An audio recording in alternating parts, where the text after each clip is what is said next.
लखो cigarette पनि एउटै रहेछ त कहाँ पाउँछ अब यो चाहिँ भर्खर पाउँदैन सिगरेट त त्यतिकै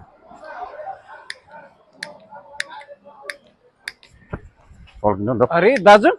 अरे पब्लिक एरियामा के हो सिगरेट खानु हुँदैछ त हौ अरे के भयो तिमीलाई आज सिगरेट खान्छ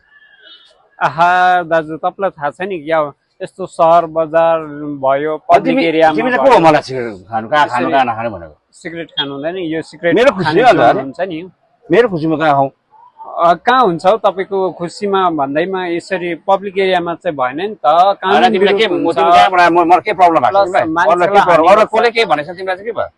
अरे तपाईँलाई कसैले केही भनेन भनेर उयो कहाँ हुन्छ मैले भनिरहेछु त उँभो भएको मेरो मेरो सिगरेट मेरो खुसी नै हो त म जे गरौँ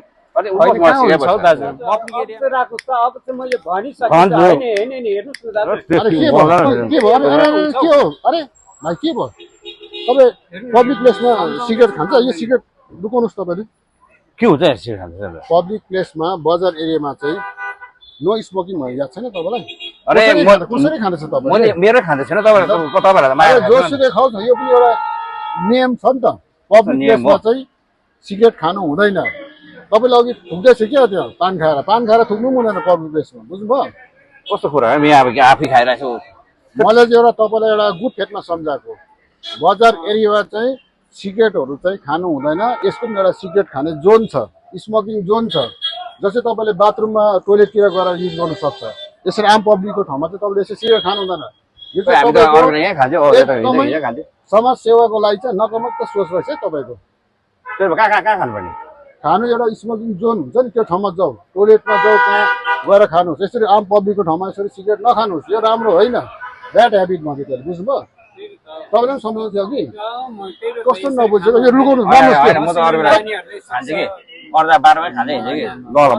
यो हामीले एउटा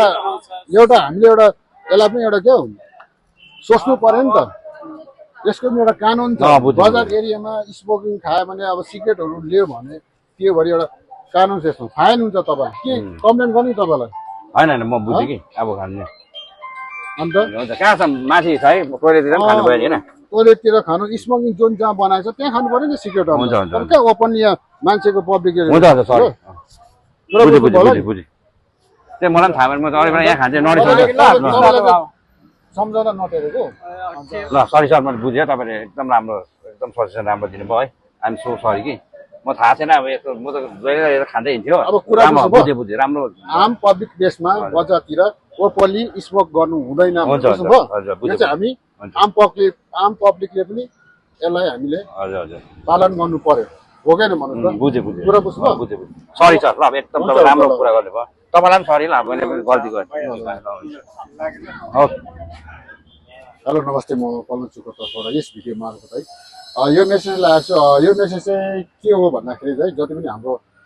बजार एरियामा भयो होइन पब्लिक प्लेसमा चाहिँ स्मोकिङ नगरिदिनुहोस् भन्ने हामीले एउटा सानो एवेरेज भिडियो लिएर आएको छौँ है र यो भिडियोले कसैको जीवनमा मेल खायो भने हामी सम्पूर्ण दर्शकबिनहरू हामी माफी माग्न चाहन्छौँ है र यो मेरो भिडियोको कन्टेन्ट कस्तो लाग्यो कस्तो लाग्यो है तपाईँलाई जति सक्दो मन परेमा सेयर लाइक कमेन्ट गरिदिनु भन्ने म आशा राख्न चाहन्छु थ्याङ्क यू